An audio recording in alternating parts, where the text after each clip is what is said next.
তুমি ব্রহ্ম রাম কৃষ্ণ, তুমি কৃষ্ণ তুমি রাম, তুমি ব্রহ্ম রাম কৃষ্ণ,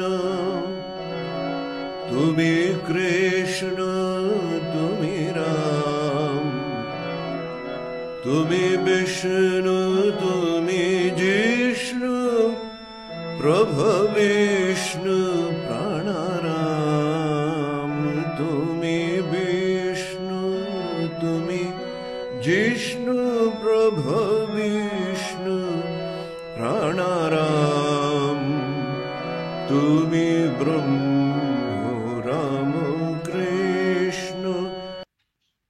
আজকে বিশেষ দিন, কল্পতরু এবং English new year. New year নতুন বছর। নতুন বছর মানে আমাদের কাছে মানেটা হবে বেটার পারসন।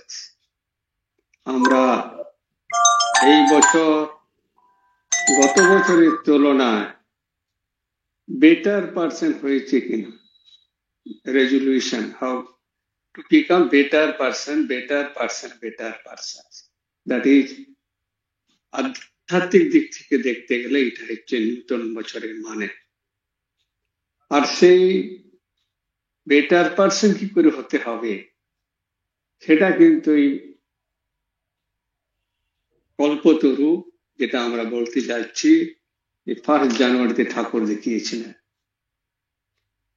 ইন্ট্রোডাকশনে শুনেছেন সেই কাশীপুরের ঘটনা, সবাই জানে, আমি এটা নিয়ে আর বলতে চাইছি না।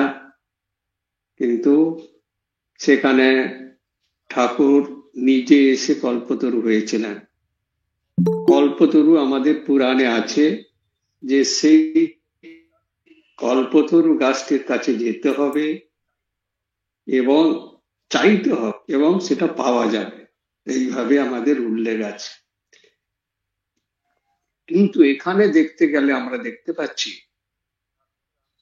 ঠাকুর রামকৃষ্ণদেব নিজে ওই দিন 1 জানুয়ারি ঠাকুর একটু সুস্থ বোধ করেছিলেন। আর কাশীপুর উদ্যান বাটিতে 30 জনের মতো ভক্ত তারা জড়ো হয়েছিলেন এবং ঠাকুর নিজে নেমে এলেন দুপুর 3টে, যেটা আমরা জানি। এসে গিরিশকে যখন জিজ্ঞেস করলেন, তুমি আমার সম্বন্ধে এত প্রচার করছো, তুমি কি বুঝেছ? গিরিশ তখন বলল, আমি অক্ষম, ব্যাসদেব যার ইয়াত্রা পায় না, আমি কি করে বলব? ঠাকুরের এই কথা শুনে ভাবাবেগ হল। তখন নেমে এসে বলছে, তোমাদের আর কি বলবো, চৈতন্য হোক। এই 2 কি 3টে কথা বেরিয়েছিল, তোমাদের চৈতন্য হোক। সেখানে প্রায় 30 জনের মধ্যে ভক্ত ছিল। রাম অবতার বলে সেই দিন থেকে বলছেন উনি কল্পতরু হয়েছিলেন। আর সাধারণী বললেন না, কল্পতরু নয়, অভয় প্রদান করেছিলেন। যাই হোক, আমরা কিন্তু কল্পতরু হিসাবে দিনটি উদযাপিত করি এবং দেখি। আমাদের শাস্ত্রে বা পুরাণে যে কল্পতরুর কথা আছে, এই কল্পতরু কিন্তু একটু অন্যরকম, যদিও আমরা কল্পতরু হিসাবে জানি বা মেনে চলি। সেখানে ফার্স্ট কল্পতরু গাছের নিচে যেতে হবে। এখানে দেখা যাচ্ছে ভক্তরা 30 জন যারা ছিল, গিরিশ, অতুল, রাম, নবগোপাল, তারা কিন্তু যায়নি, ঠাকুর নিজে নেমে এসেছে। তারপর ওখানে চাইতে হবে।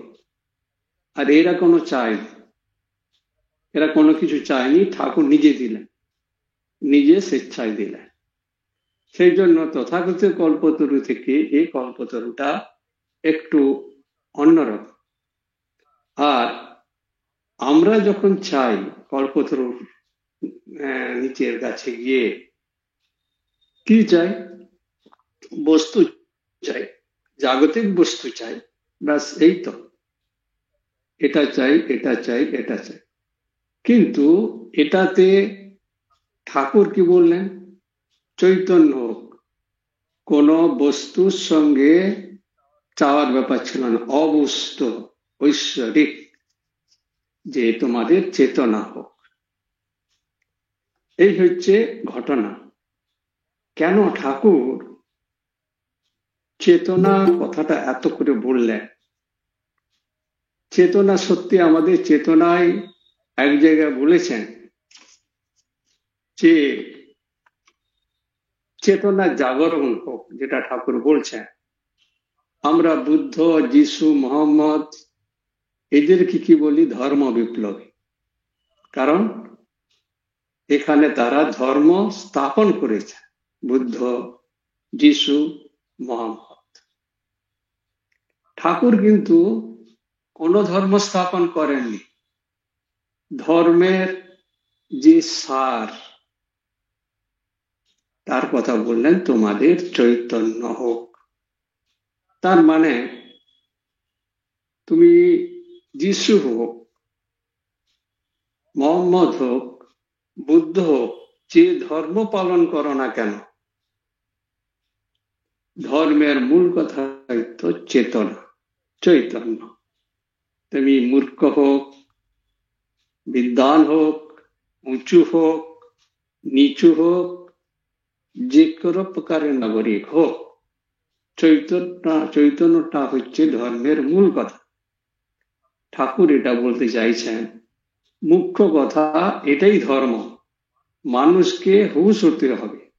প্রথমে তো আমরা মানুষ, তারপর তো আমরা হিন্দু, খ্রিস্টান, যিশু, মোহাম্মদ, নানা রকম ধর্ম, নানা রকম ভাগ। কিন্তু মানুষের যে ধর্ম, চেতনা, হুঁশ, সেটা ধর্মের মূল কথা এবং মানুষ হওয়ার মূল কথা। তো ধর্মের যে মুখ্য বা মূল কথা বলা হয়, সর্বধর্মের জন্য একটি। আমাদের এই চেতনাটা এত জোর দিলেন কেন ঠাকুর? ঠাকুর দেখলেন সমাজে, দেশে, সে যে ধর্মই ফলো করুক না কেন, যে ধর্মই ওরা নিক না কেন, চেতনার অভাব।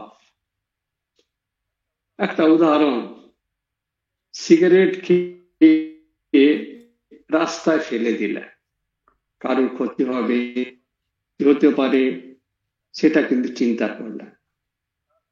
তারপর গাড়ি পার্কিং করছেন, লাইনে নয়, ভেঙে। এই যে দৈনন্দিন জীবনে আমাদের হুঁশের অভাব, চেতনার অভাব, চৈতন্যের অভাব, সেটা কিন্তু শ্রীরামকৃষ্ণ বলছেন সবার জন্য, শুধু আমাদের হিন্দু ধর্মের জন্য নয়, সমস্ত মানব জাতির জন্য। তার মেসেজ তো ইউনিভার্সাল, কোন পার্টিকুলার ধর্মের জন্য নয়। এরপরে আসা যাক চেতনা ও চিন্তা কি। চেতনা এবং চিন্তাটা কি?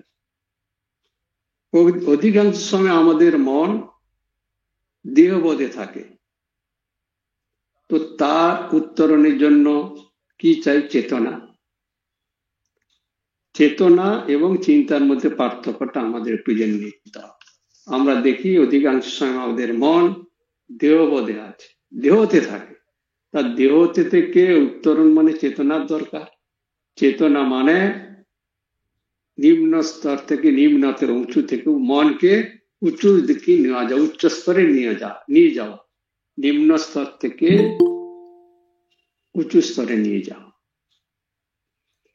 চেতনা হচ্ছে যার সাহায্যে আমরা কিছু জানতে পারি, চেতনার দ্বারা আমরা অনুভব করতে পারি, যেমন মনের গতি, রাগ, লোভ, হিংসা ইত্যাদি। এগুলো চেতনার কাজ, অনুভবের দ্বারা। আর এটা মনের গভীরে থাকে।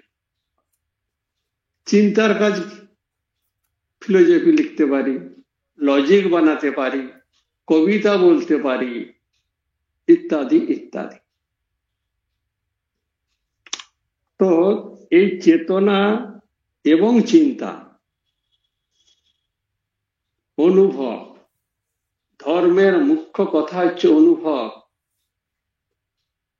আমরা প্রেম সম্বন্ধে অনেক কিছু লিখতে পারি, পড়তে পারি, কিন্তু প্রেম অনুভূতি চেতনার কাজ, সেটা আলাদা।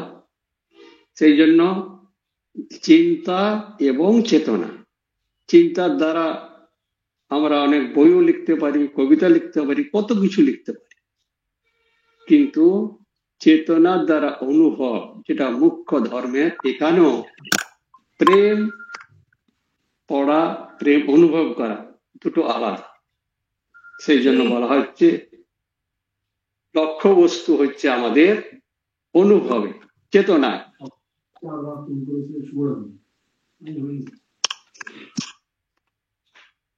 সংসারে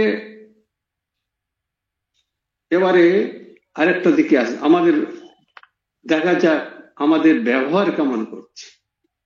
চেতনার অভাবে আমরা ব্যবহারটা কিভাবে করছি একটু জানা যাক। ধরুন অফিস কাউন্টারে, একটা রেলওয়ে কাউন্টারে একজন ভদ্রলোক বসে আছেন, টিকিট দিচ্ছে। কোনো গ্রাহক এসে কিছু খারাপ ব্যবহার করল, সে খারাপ ব্যবহার করার সঙ্গে সঙ্গে আমরা কিন্তু রিয়াক্ট করি। গ্রাহক নিশ্চয়ই কাউন্টারে বসে আছে, সে উত্তর দেবে অফিস। পশুরটা কিভাবে? এমন ভাবে আসার পর রিয়াক্ট করলাম সঙ্গে সঙ্গে, খুব জোরে শাউটিং, গালাগালি আমিও দিলাম গ্রাহককে। এটা কিন্তু বলছে পশুর পাল্টা মারা। যেমন কুকুর কুকুরের মধ্যে ঝগড়া করে, তার মধ্যে কোনো কিন্তু সে সেইভাবে করে, তাকে বলা হচ্ছে মত। আর যদি বলে সেই ভদ্রলোক যিনি রিয়াক্ট করছেন তিনি মানুষেরও মত করতে পারে, মানুষ মানে ভদ্রভাবে কথাটা বলতে পারতেন, কারণ চেতনার পার্থক্যটা তো এখানে, তার চেতনা আছে, তার চেতনা নেই। আর আরেকটা ভাবে বলতে পারে সমবেদনার সহিত। দেখো, এটার সঙ্গে সব চেতনা লুকিয়ে আছে। আমার মন উচ্চ স্তরে আছে কি নিম্ন স্তরে আছে কি মধ্যস্তরে আছে, সেটা আমি যখনই পাল্টা অ্যাকশন দিচ্ছি, মন কিন্তু নিচু স্তরে আছে, সেই জন্য আমরা পশুর মতো ব্যবহার করলাম। এটা কারো কিছু নয়, কিন্তু এই চেতনার দ্বারা আমাদেরকে দেখতে হবে আমরা কোথায় দাঁড়িয়ে আছি। এটা যদি না দেখেন, চেতনার সাহায্যে দেখতে হবে আমরা কোথায় দাঁড়িয়ে আছি। এইভাবে যে রিয়াক্ট করলাম, এটা কিন্তু মানুষের মতো নয়।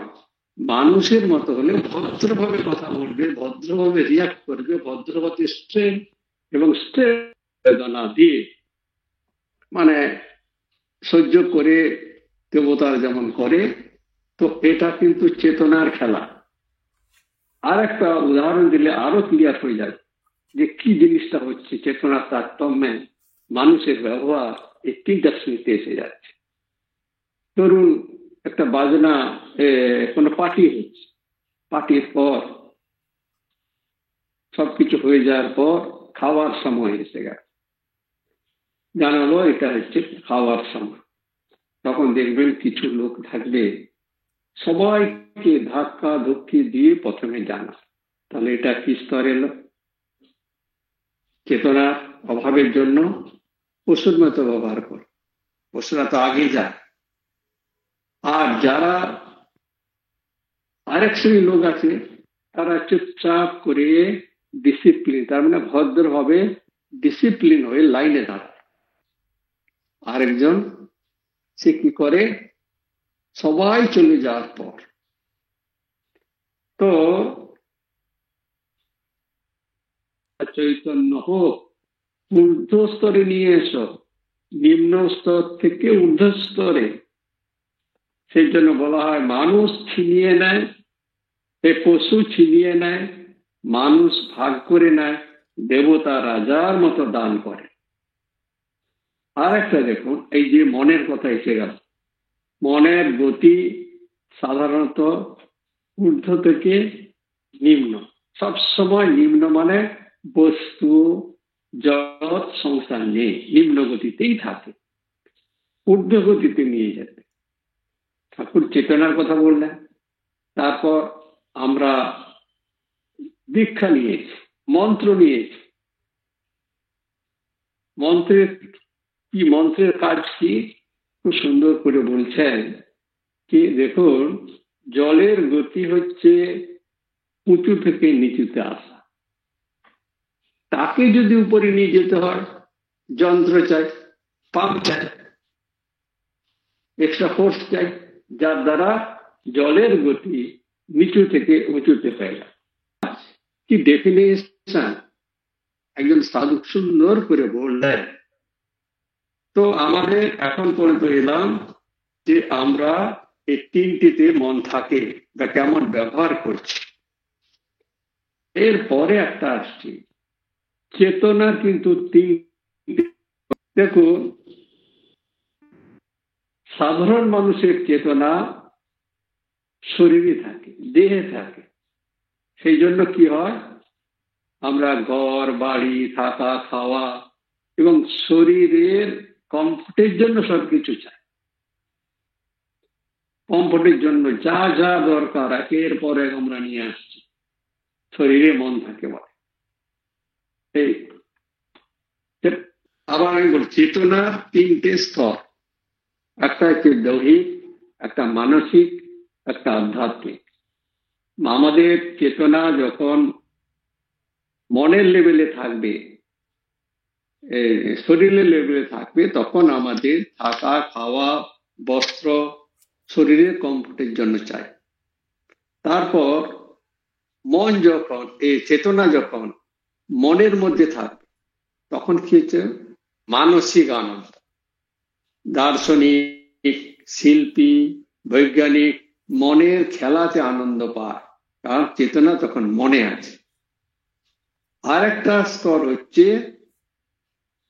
আধ্যাত্মিক, যাদের চেতনা ঈশ্বরে থাকে, তারা কিন্তু ঈশ্বর চিন্তা নিয়ে আনন্দ পায়। তাহলে একটা হচ্ছে দৈহিক, মানসিক, আধ্যাত্মিক। চেতনার যদি দেহের মধ্যে থাকে, জড় বস্তুর খেলা নিয়ে আমরা আনন্দ।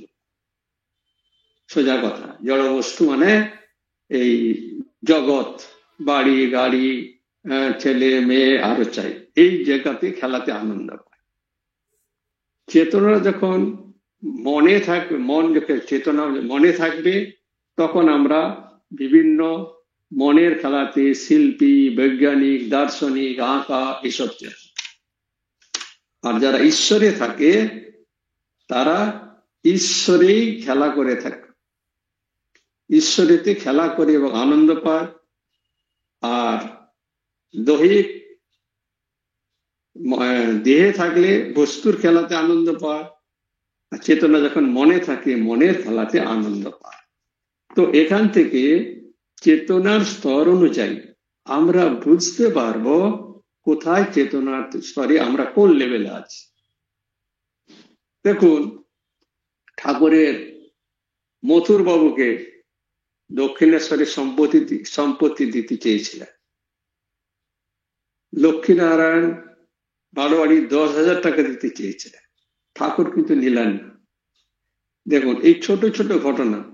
দেখুন, বস্তুটাকে খেলাতে হতে যেতে চাননি, বিষয় হতে চাননি, বাইরের সম্পদ যাননি। কারণ উনার কথা, বাইরের সম্পদ যত ব্যবহার করবে ততই তোমার শক্তি কমবে। বাড়ি গাড়ি, অন্তরের সম্পদের প্রতি জোর দাও। অন্তরের সম্পদ হচ্ছে সাহস, প্রেম, উদারতা, শান্তি, ধনী হয়ে উঠবে, চৈতন্য হোক। দেখুন, এই ছোট ছোট ছোট ছোট ঘটনার মধ্যে চেতনার কি প্রকাশ এবং চেতনা কিভাবে আমাদেরকে গাইড করছে সেটা বোঝা যাচ্ছে। এরপরে আসা যাক জীবন দুই রকম, একটা হচ্ছে পরনির্ভরশীল আর একটা হচ্ছে আত্মনির্ভরশীল। পরনির্ভরশীল কি করে? যেমন আমি উদাহরণ দিলাম, জড় বস্তুর প্রতি তার আকর্ষণ বেশি, সেই জন্য কি হচ্ছে পরনির্ভরশীল বলে আমাদের দেখুন মনের চাই, ভেতরে চাই চাই চাই চাই, চাওয়ার কোনো শেষ নেই, সুখের কোনো শেষ নেই, কারণ সুখ তো পরনির্ভরশীল। তা আমরা জীবনে এমন ছোটাছুটি করছি যে সুখ পাওয়ার জন্য প্রচুর সম্পদ নিয়ে আসছি, কিন্তু সেই সুখ আর পাওয়া গেল না, এই সংসার ছেড়ে চলে যেতে হল সবকিছু রেখে গিয়ে। কত রকম আমরা কিভাবে ভুল করে চলে যাচ্ছি।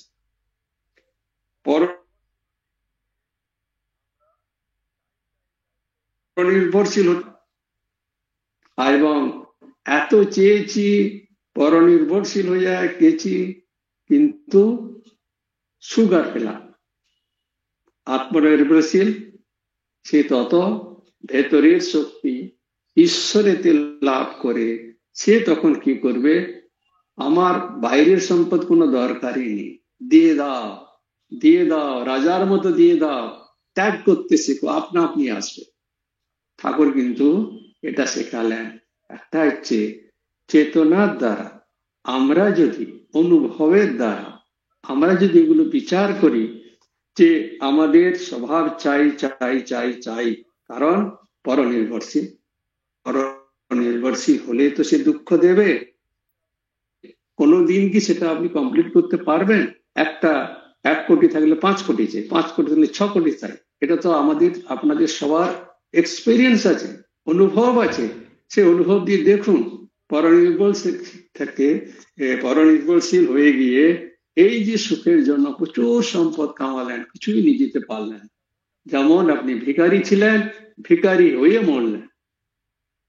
রামকৃষ্ণদেব বললেন আত্মনির্ভরশীল হও, তুমি তোমার মধ্যে যে ঈশ্বর আছে সেকে ভালোবাসো, আর ভালোবাসলেই আত্মনির্ভরশীল হবে, তখন বাইরের সম্পদ আস্তে আস্তে ত্যাগ করতে পারবে। আর রামকৃষ্ণ চেয়েছিলেন মানুষের রূপান্তর, এই রূপান্তরই আমাদের চেতনা। এই যে রামকৃষ্ণকে বললেন চেতনা চেতনা চেতনা, চেতনার কাজ হচ্ছে চেঞ্জ করা, পরিবর্তন করা। আর একটা দেখুন, লক্ষ্য করুন, আমি যে বললাম যে আমাদের উদ্দেশ্য কি, এক কথার উদ্দেশ্য হচ্ছে, প্রশ্ন করলে অনেকে অনেক কিছু উত্তর দেবেন, কিন্তু এক কথায় হচ্ছে সুখ মানে পাওয়া। আমাদের উদ্দেশ্য পাওয়া। পাওয়া কি পাওয়া? জড় বস্তু প্রাপ্তির, বস্তুর প্রাপ্তি। আর এটা কি সাফল্য মনে করি? যত বেশি পাবো, যত বেশি জড় বস্তু আমরা নিয়ে আসবো, এটাই সাফল্যের মাপকাঠি আমাদের কাছে। তার তো মাপকাঠি, সে তো সাফল্য। কিন্তু একটা জিনিস ভুলে যাচ্ছি, আমাদের উদ্দেশ্য এবং সাফল্য পাওয়ার উপর ডিপেন্ড করছে। কি বস্তু? জড় বস্তু। কিন্তু পাওয়ার উপর জোর দিয়ে না দিয়ে হওয়ার উপর কেন জোর দিচ্ছি না? কি হব? আমরা সবসময় জোর দিচ্ছি পাওয়ার উপর, নিজের এইভাবে আমাদের অভ্যাস হয়ে গেছে পাওয়া, আর যে যত পাচ্ছে সে তত বেশি দুঃখী হচ্ছে। এটা তো আপনারা নিজেরাই নিজের মনকে বিচার করে জানতে পারেন, এবং এটা অনুভবের ব্যাপার, চেতনার ব্যাপার। এটা তো শিখে দিতে হবে না, আপনার রিয়েলাইজ করেছেন, অনুভব করছেন। বলছে চার উপর জোর না দিয়ে কি করতে হবে? আমার উদ্দেশ্য হচ্ছে হওয়া, উদ্দেশ্য চাওয়া নয়, জড়বস্তু প্রাপ্ত নয়, উদ্দেশ্য হচ্ছে হওয়া। কি হব? মানুষ হব, শান্ত হব, অন্তরের ঐশ্বর্যকে যত বেশি আমরা পাবো, সেটা হচ্ছে হওয়া। ঈশ্বরকে যত পাওয়া যাবে তত হচ্ছে হওয়া। আর যত বেশি বাইরের বস্তুকে চাইছি, জড় বস্তুকে, সেটা হচ্ছে পাপ। তখন এই চেতনার দ্বারা বিচার করে আমাদেরকে, আমাদের উদ্দেশ্য হচ্ছে হওয়া, মানুষ হওয়া। স্বামীজি সেই জন্য তো দেখালেন man making, character building, education, be and make, মানুষ হওয়া। আমরা সেটা ভুলে গেছি। আর মানুষ হতে গেলে অন্তরের সম্পদ যে ঈশ্বর, কিছু মোরাল রুলস, নৈতিক কাজ যেগুলো আসে, তো আমাদের হওয়ার থেকে, পাওয়ার থেকে হওয়াটা উচিত, এটাই আমাদের উদ্দেশ্য। আমরা কিন্তু সেটা ছেড়ে দিয়েছি। ঠাকুর কত রকম ভাবে বুঝিয়ে দিয়েছেন যে আমাদের গোলটা কি হওয়া উচিত।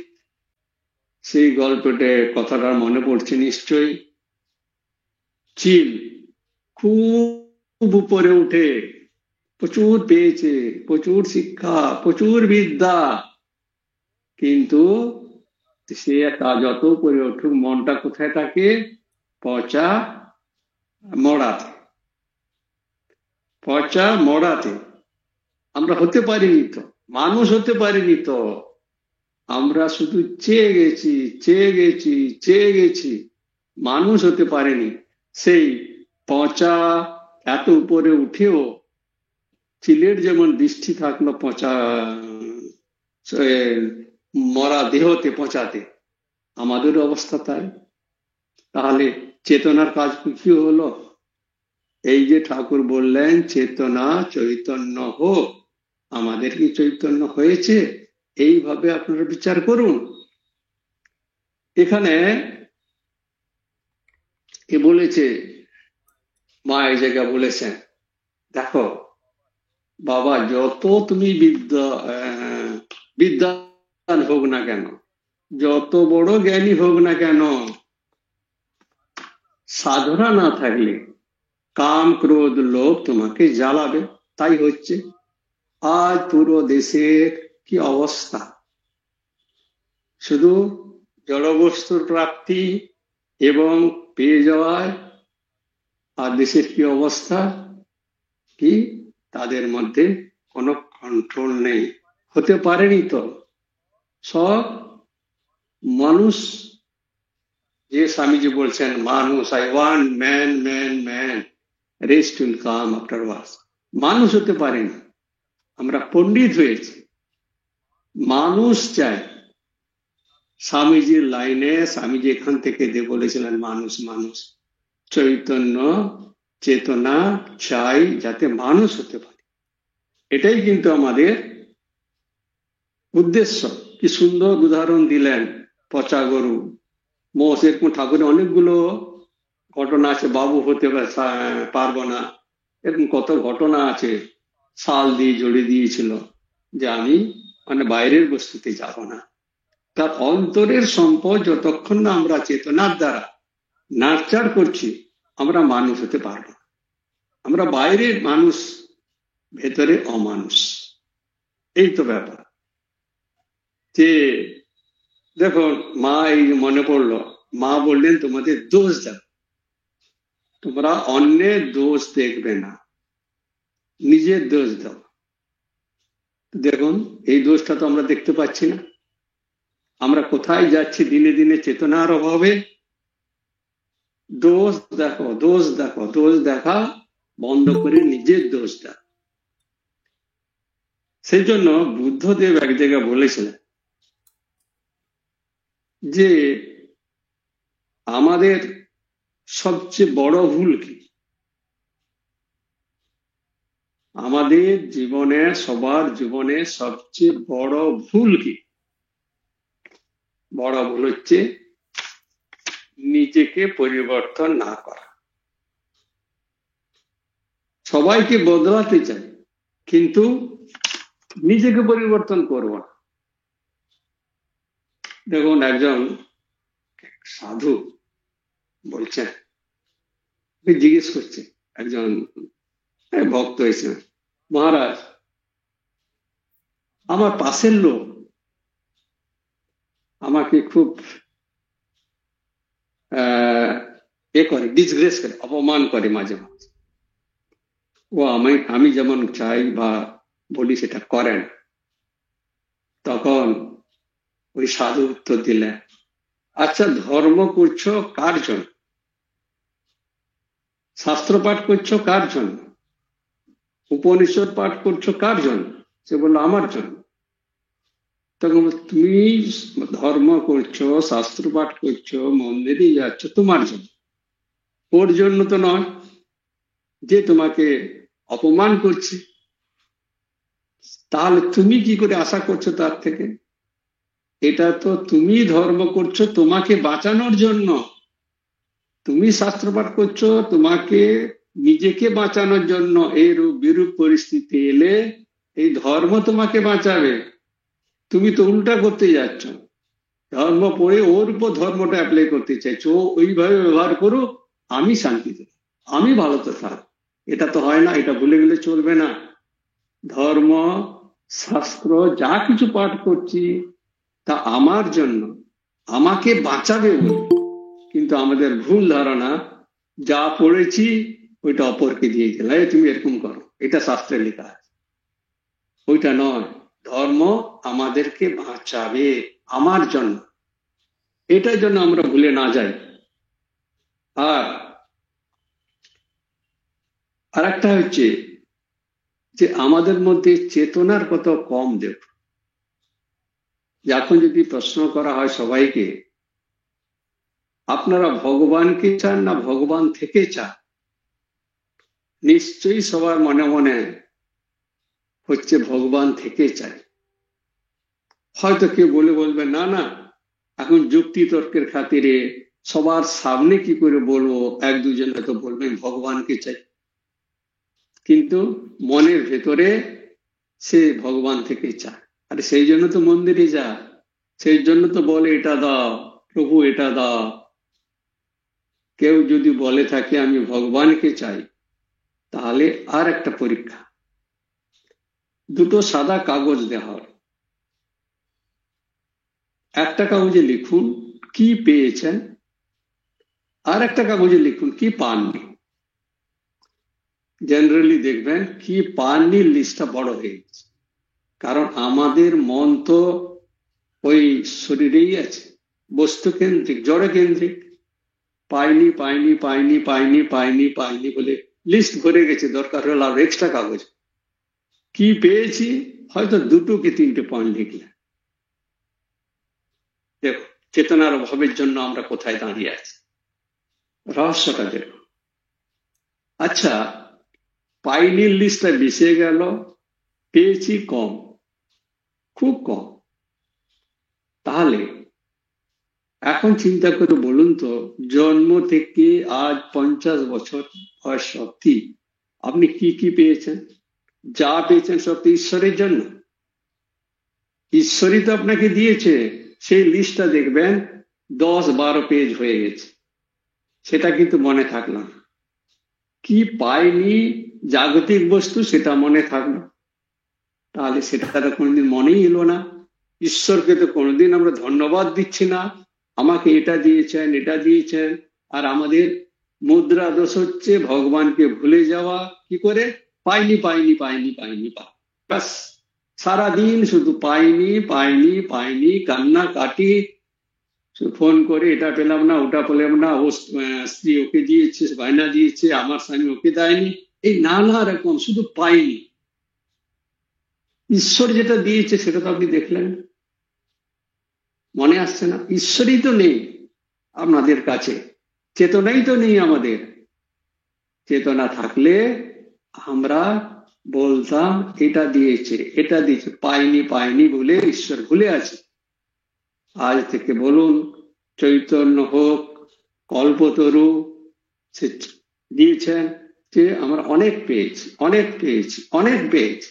দেখবেন আস্তে আস্তে পজিটিভিটি আসবে, নেগেটিভিটি দূর হয়ে যাবে, আনন্দে হবে। আর এই যে আপনারা সৎসঙ্গ, এ সম্বন্ধে একটা কথা বলি, আমাদের চেতনা কি চৈতন্য কি বুঝতে পারবে। সৎসঙ্গ মানে এই যে আজকে অনলাইন হচ্ছে, এটা একটা সৎসঙ্গ।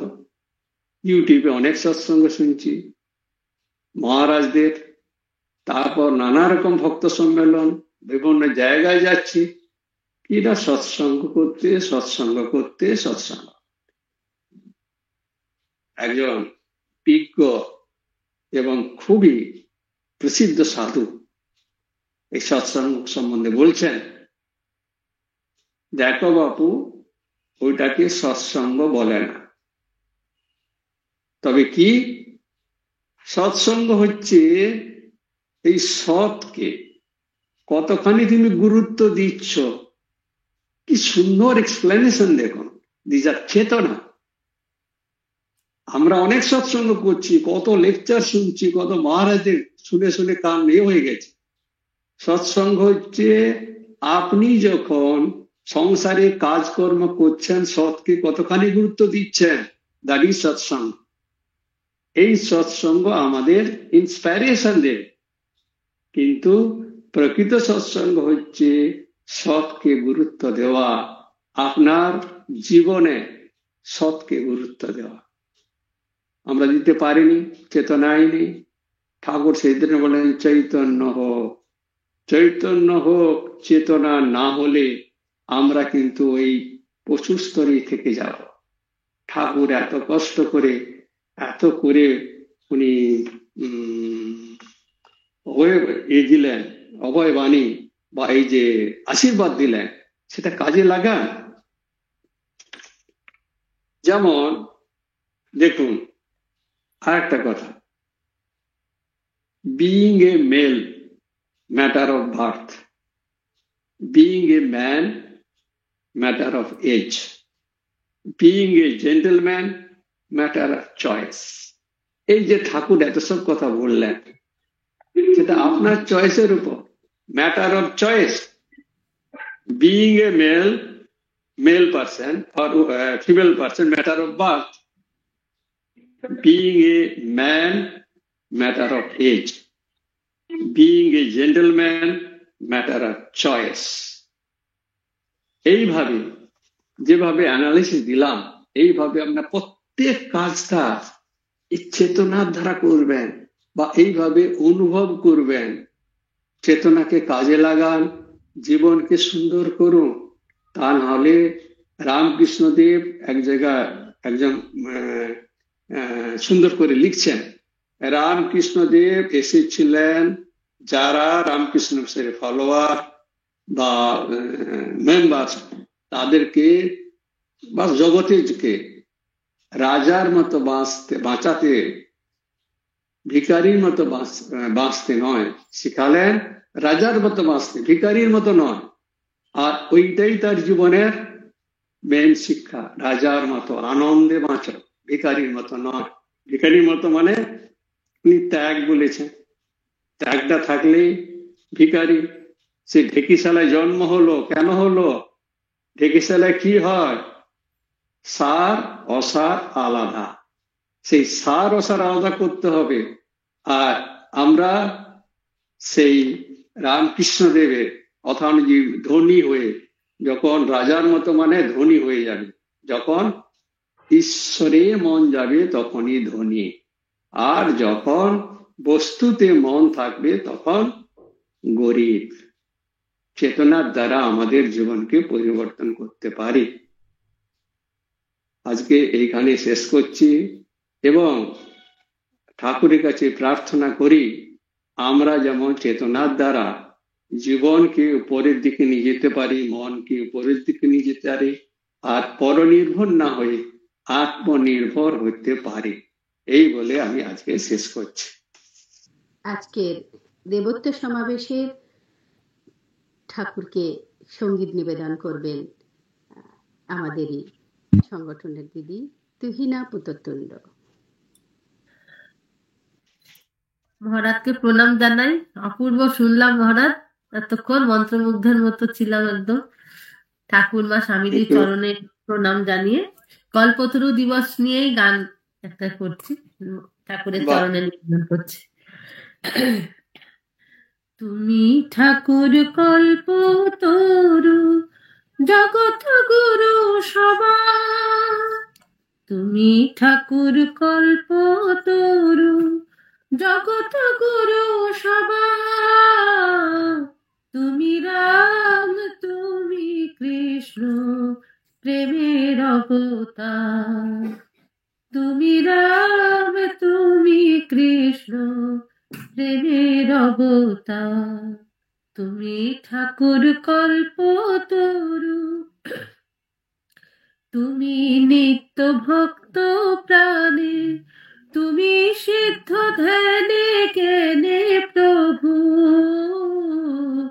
তুমি নিত্য ভক্ত প্রাণে, তুমি সিদ্ধ ধ্যানে জ্ঞানে প্রভু, তুমি নিত্য সর্বজীবের করো তুমি ভবপার, তুমি নিত্য সর্বজীবের করো তুমি ভবপার, তুমি রাম তুমি কৃষ্ণ প্রেমের অবতার, তুমি রাম তুমি কৃষ্ণ প্রেমের অবতার, তুমি শৈব তুমি শাক্ত, তুমি বৈষ্ণব তুমি ইষ্ট ঠাকুর, তুমি শৈব তুমি শাক্ত, তুমি বৈষ্ণব তুমি ইষ্ট, সর্বধর্মের সার যে